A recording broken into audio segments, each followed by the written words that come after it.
They said it was fiction, but it played like a memory someone tried to suppress. Released in 1987, Extreme Prejudice wasn't your average shoot 'em up. It was brutal, yes, but there was something else beneath the surface, something precise, unemotional, the kind of cold you only find in official documents. Under Walter Hill's direction, and with Nick Nolte's steely presence leading the charge, the film told the story of a Texas Ranger waging war on drug smugglers, ghosts from his past, and shadows cast by American intelligence. But what made it to theaters was already a filtered version. Behind the raw dialogue and stylized violence were rumors that the production had dipped too close to real-world tactics. Actual former operatives were cast not for star power but for authenticity. Technical scenes were storyboarded with disturbing accuracy. Dialogues were trimmed. Scenes disappeared. Some say the edits weren't for pacing, they were for permission. The ratings board pushed back hard, not because the film was explicit, but because it resembled something they'd seen before, not in cinema, in archives.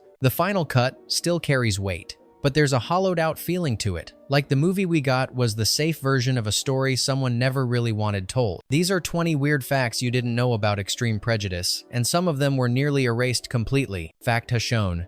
Former soldiers slipped into the cast without credit. They didn't need to rehearse how to carry a weapon. They already knew. Among the group of operatives featured in Extreme Prejudice, a handful weren't trained in drama schools, they were trained in classified operations. Real former Special Forces members were brought onto the set to fill in as background soldiers, advisors, and, in some cases, key tactical performers. Their presence added a level of realism that couldn't be faked nor fully explained. Walter Hill didn't just want actors who looked tough, he wanted men who'd been trained to move, aim, and operate like professionals. The result was unsettling. Extras moved in formation without being directed.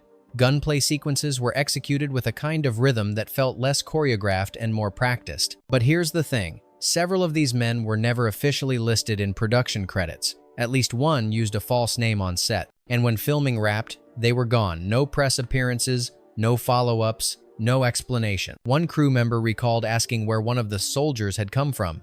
The answer? Don't ask. In a film about ghost units and invisible wars, it's chilling to realize some of the men on screen weren't pretending. Fact #2. The MPAA didn't object to gore, they feared realism. It wasn't the body count that raised eyebrows. It was the authenticity. When Extreme Prejudice was first submitted to the MPAA, the board didn't object to its violent content in the traditional sense.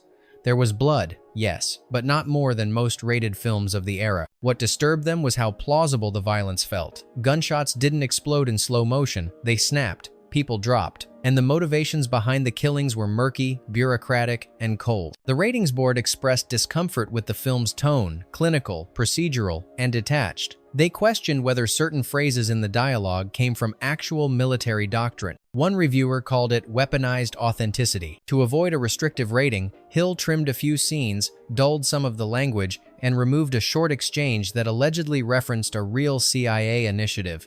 The final cut passed with an R barely. The real question was never how much blood was spilled. It was, who was this film speaking for? Fact #3. It began as a modern echo of a Western classic. Before it became its own beast, Extreme Prejudice was a cinematic echo of an older, bloodier frontier. The earliest concept for the film was conceived as a modern-day thematic successor to The Wild Bunch, Sam Peckinpah's brutal farewell to the myth of the honorable outlaw. The parallels weren't subtle. Both films explored men out of time, bound by lost codes, drawn into violence, not out of thrill but resignation. Early drafts leaned heavily into that Western fatalism. John Milius was reportedly involved at one point, aiming to update the idea for a Reagan-era backdrop. He envisioned aging warriors, not ready for peace, but too broken for ideology. Though Milius left before production, Hill retained the structure. Betrayals unfold like old gunfights. Loyalties dissolve without fanfare. One death scene near the end reportedly mimics a Peckinpah composition frame for frame but stripped of nostalgia. And the title? Pulled straight from a Vietnam-era phrase used in field orders. No symbolism, just execution. This wasn't just a spiritual sequel to The Wild Bunch. It was its ghost, rewired for the modern war machine. Fact #4. A real D officer tried to play the villain. Powers Booth wasn't always the first pick.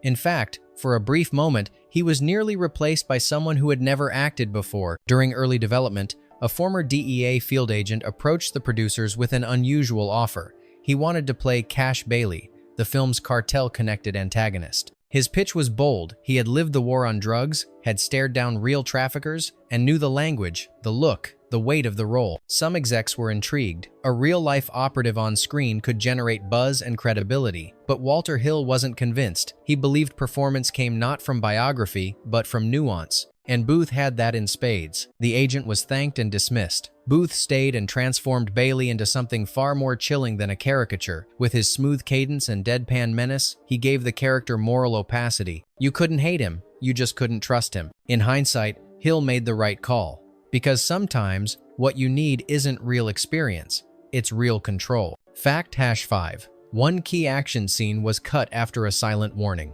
The film was supposed to feature a second major ambush, a violent, precisely executed sequence involving the rogue operatives storming a storage facility. The scene was rehearsed, shot, and partially edited. Then it disappeared. What happened? According to accounts from insiders, an early cut of the ambush leaked to someone with ties to the defense industry. Not long after, TriStar received a quiet but firm notice. The tactics shown too closely mirrored actual classified operations. Phrases like improper procedural replication were used. The studio reacted fast. The scene was pulled. Editors were ordered to destroy the footage. Hill, reportedly livid, wasn't allowed to contest it. The sequence didn't just go missing, it was buried. And just like that, a centerpiece of the film was gone. All that remains is a subtle gap in the narrative momentum, one that still feels like something was supposed to explode, but didn't. It wasn't censorship. It was redaction. Fact #6. Mexican officials publicly objected to the film's implications. For a movie that never claimed to be political, Extreme Prejudice provoked international tensions. At a private industry screening in Los Angeles, a representative from the Mexican consulate reportedly stood up mid-film and left visibly angry. The issue? The film's portrayal of Mexico as a battlefield for rogue U.S. military actions, conducted without consent or oversight. In the days that followed, an official complaint was filed.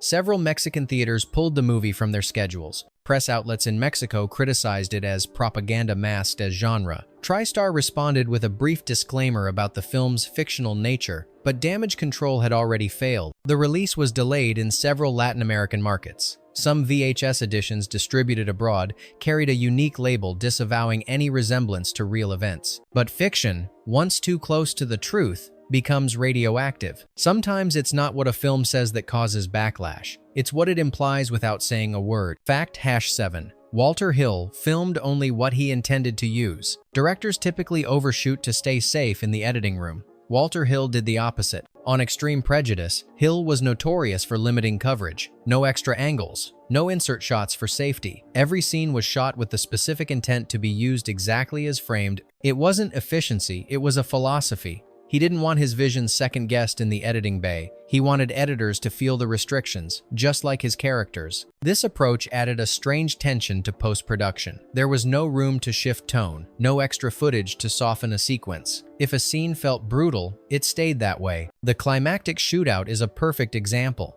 Almost entirely composed of locked-in shots, it forces the audience to witness, not interpret. You aren't led to emotion, you sit in it. Hill didn't just craft scenes, he committed to them. And once he pulled the trigger on a shot, he never looked back. Fact #8. Nick Nolte, trained under a real Texas Ranger who had killed. Jack Bentine wasn't built from imagination, he was built from fieldwork. To prepare for the role, Nick Nolte embedded himself with a real Texas Ranger, a veteran of the force with confirmed kills and decades on the southern border. This man didn't teach Nolte how to act. He didn't give advice, he simply let him observe. Nolte watched him move, watched him remain silent when others would speak, noted how his hand rested near his hip without thinking. The Ranger wasn't performative, he was mechanical, conditioned by repetition and survival. Nolte absorbed everything. Many of the character's subtleties, his posture, his delayed reactions, the way he squints before responding came directly from that experience. The Ranger visited the set once. He nodded at Nolte during a scene, then left without saying a word. Sometimes, the quietest men leave the loudest impact. Fact #9. The zombie unit was based on more than just rumor. A covert team made up of men officially listed as killed in action might sound like cinematic fantasy, but traces of it exist, just not in plain sight. During research, screenwriter Harry Kleiner discovered references in declassified Vietnam War-era documents to a program that allegedly utilized soldiers declared dead for operations that couldn't be publicly traced. It went by several names, all redacted but one stuck: Project Rebirth. These weren't just spies, they were ghosts, men erased from records, denied identity, and sent back into the field with no backup and no recognition. Extreme Prejudice dramatizes the concept with disturbing familiarity. The unit's structure, behavior, and cold detachment match rumored protocol. When former intelligence personnel were asked about it, most declined to comment. One simply said, "It's not wrong. What if the movie wasn't imagining the unit but sanitizing it?" Fact Hasson 0. A deleted ending was screened once then vanished. In the editing room, there was an ending, far more explosive than what audiences saw, but it didn't survive the cut. Walter Hill reportedly shot an alternate final scene in which Nolte's character meets with a senior government official, one responsible for assembling the covert unit. Instead of a confrontation, it ends in a quiet, execution-style killing. No soundtrack, no dialogue, just a decision carried out like a classified directive. The scene was shown to a small group of executives. Reaction: silence. Then came the order: cut it, destroy it. The studio cited pacing, but crew members believed it had more to do with content than structure. The footage has never surfaced, but one editor claimed the props department left a strange detail in that scene: a file folder labeled OP 722 divided by PHX 1969. A random string? Or a breadcrumb meant to be buried? Fact Hassanon. Composer Jerry Goldsmith quit over a philosophical divide. Jerry Goldsmith was initially attached to compose the score for Extreme Prejudice. But before he ever wrote a note, the collaboration fell apart. Goldsmith wanted to bring layers, emotional tension, thematic cues, a swelling undercurrent of moral decay. Hill didn't want music that explained. He wanted silence that judged. The two clashed, not over notes, but over meaning. Goldsmith reportedly said the film felt hollow. Hill countered that the hollowness was the point. The partnership ended. In stepped Ry Cooder, who built a minimal, percussive score that amplified the film's stripped-down aesthetic. No overt melodies, just dread with rhythm. Goldsmith never acknowledged the project again. Hill never explained the break. In the end, the film's soundtrack wasn't composed, it was restrained. Fact Hassan 2. The title is a direct quote from covert terminology. There's nothing symbolic about the name Extreme Prejudice. It's lifted directly from Cold War jargon. Terminate with Extreme Prejudice. First surfaced in internal U.S. intelligence communications during the Vietnam War. It was a euphemism, cold, clinical, for assassination orders that couldn't be traced back to official command. Walter Hill didn't invent the phrase, he resurrected it. Naming the film after a real-world directive gave it an edge few titles carry. It wasn't metaphor, it was admission. And once you realize that, the tone of the entire movie shifts. Characters aren't just executing missions, they're enacting decisions written in the language of plausible deniability. The title isn't stylized, it's operational. Fact Hasson 3. Tom Atkins turned it down, and Michael Ironside took it to a darker place. Before Michael Ironside was cast as Major Hackett, the role was offered to someone with a very different energy: Tom Atkins, a veteran of gritty thrillers and cult horror. Atkins reportedly liked the idea, but not the character. Hackett wasn't conflicted, he was empty. His actions weren't driven by revenge or survival, but by mechanical obedience. There's nothing behind his eyes, Atkins allegedly said, before declining the part. Enter Ironside. Where Atkins might have added weariness, Ironside brought ice. He leaned into the character's detachment, making Hackett feel less like a man and more like a system. Hill gave him space to improvise. Some say that's where Hackett's most haunting lines were born. The final result wasn't just a cold performance, it was surgical. Hackett didn't need redemption, he needed clearance. Fact Hassan 4. The entire town was built like a battlefield. They didn't find a location, they manufactured one. From the dirt up, instead of scouting a real border town, Hill had his team construct a full-scale replica outside El Paso. But this wasn't just set dressing. It was a calculated environment, designed like a live-fire training ground. Every building, alley, and rooftop was positioned for function: line of sight, cover, ambush potential. Hill brought in military consultants to help map it out. The town was less a set and more a simulation. When firefights broke out on camera, actors moved through real tactical spaces, not theatrical backdrops. After filming wrapped, the set was left behind. Law enforcement agencies used it for drills. Urban explorers found remnants years later. In a film about operations that never officially happened, it makes sense they filmed it in a town that doesn't exist on any map. Fact Hasson 5. A real shootout happened nearby and the crew kept rolling. While prepping a night scene, the crew heard sharp pops echo across the desert. They weren't sound tests. They weren't part of the shoot. A real gunfight had broken out just beyond the production perimeter. Local police later confirmed it involved rival smuggling groups clashing over a disputed crossing route. Multiple arrests followed, but what did the crew do? They didn't shut down. They didn't panic. According to eyewitnesses, Walter Hill told them to keep the cameras rolling, not on the violence itself, but on the environment, the tension, the unpredictability. Some of that footage never made it into the final cut, but the feeling of it, the pacing, the tone, it shaped the editing of the film's climactic battle. Art imitating life is common, but this time, life bled through the edges of the frame, and no one called cut. Fact #X. The US military reviewed the script quietly. Some scripts raise red flags. Extreme Prejudice raised 2. Before filming began, the Department of Defense reached out not once, but twice requesting to review the screenplay. The first request was ignored. The second, quietly accepted. Sources close to the production revealed that a revised version of the script was passed along under the table. The concern wasn't public relations, it was content. The structure of the Black Ops unit, the language of deniable missions, the procedural realism of certain sequences all hit too close to operational reality. While the military didn't demand formal rewrites, edits soon followed. Lines were softened, names changed, and one particular scene involving an unauthorized chain of command was removed altogether. There was no official stamp, no public comment.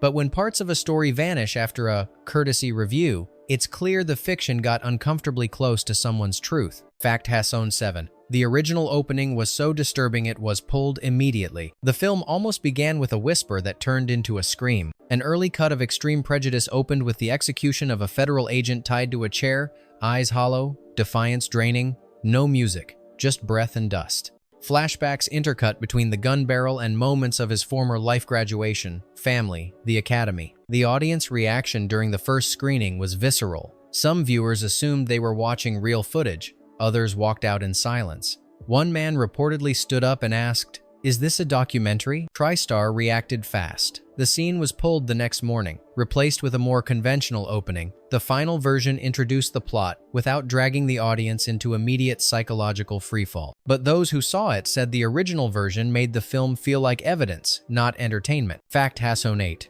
A CIA insider admitted the film was uncomfortably close. Years after Extreme Prejudice hit theaters, a quote appeared in a now-defunct intelligence newsletter. The source was a former CIA field operative identified only as G. When asked about Hollywood depictions of covert operations, his reply was short but cutting. That Hill film, Extreme Prejudice, didn't just hit close, it scraped the paint. The article offered no further detail, no specifics on what the film got right, no breakdown of protocols or parallels. But the tone lingered. Those few words ignited a fire in conspiracy forums and military fan circles. Suddenly, fans were dissecting the film frame by frame, comparing Hill's fictional unit to known operations that never made it into headlines. Hill was asked about the quote years later. He reportedly replied, "Funny what people see when you don't blink. When reality doesn't deny fiction, it validates it." Fact #Hassan. One actor vanished and no one ever found him. Among the ensemble portraying the covert zombie unit,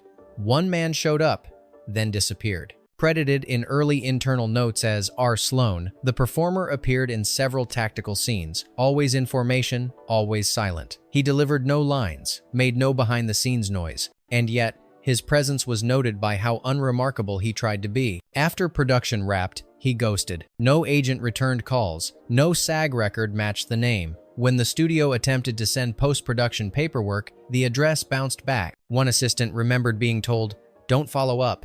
He was a walk-on. But this wasn't a local extra. He'd been on set for weeks, always early, always precise. A crew member later speculated he wasn't there to act, he was there to observe. In a film about dead men operating in silence, maybe one of them was more than metaphor. Fact #20. It was quietly blacklisted from US military theaters. No memo was circulated, no press release issued, but soon after its release, Extreme Prejudice began disappearing from places under military jurisdiction. Screenings on overseas bases were canceled.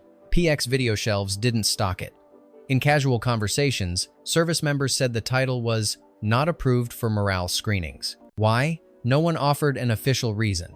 But the speculation was clear. The film's depiction of deniable units, unofficial kill orders, and blurred military oversight hit too close to reality. In an era when institutional image mattered more than ever, the film's cold, matter-of-fact tone about what men in uniform were trained to do became a problem. TriStar never confirmed the suppression, but they didn't deny it either. Some truths aren't buried, they're just removed from the screening schedule. Bonus fact: a hidden code appears in the final scene and it doesn't belong there. Blink and you'll miss it. Pause, and you might start asking questions. As Extreme Prejudice closes, just before the screen fades to black, a folder lands in a file box. It's only on screen for a second. But in the corner of the folder is a hand-scrawled code, OP 722 divided by PHX 1969. It wasn't in the shooting script, it's never referenced in dialogue, no actor interacts with it, but there it is plain as day. PHX 1969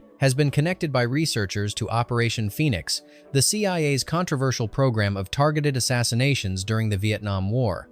The prefix OP 722 shows up in at least one declassified document, heavily redacted and still unexplained. When asked years later about the code, Walter Hill responded cryptically, "If it's there, someone thought it needed to be." The production designer offered nothing. It's unclear whether the code was a planted signature, an inside reference, or something slipped in without permission. But its presence changes the tone of that final shot. It reframes the story not as a conclusion but as a cover story with loose threads still showing. Sometimes, fiction doesn't just hint at reality, it leaves the file number. Some films end with closure. Extreme Prejudice ends with questions quiet, unanswered, and perhaps unanswerable. Was it just an action movie? Or was it a blueprint dressed as fiction? With real operatives on screen, redacted scenes, and codes that point beyond the frame, the line between cinema and classified begins to blur. Now it's your turn. Which fact shifted your view of the film? And do you believe that final scene was hiding something accidentally left in, or intentionally placed? Tell us what you think in the comment. We'll be reading very closely.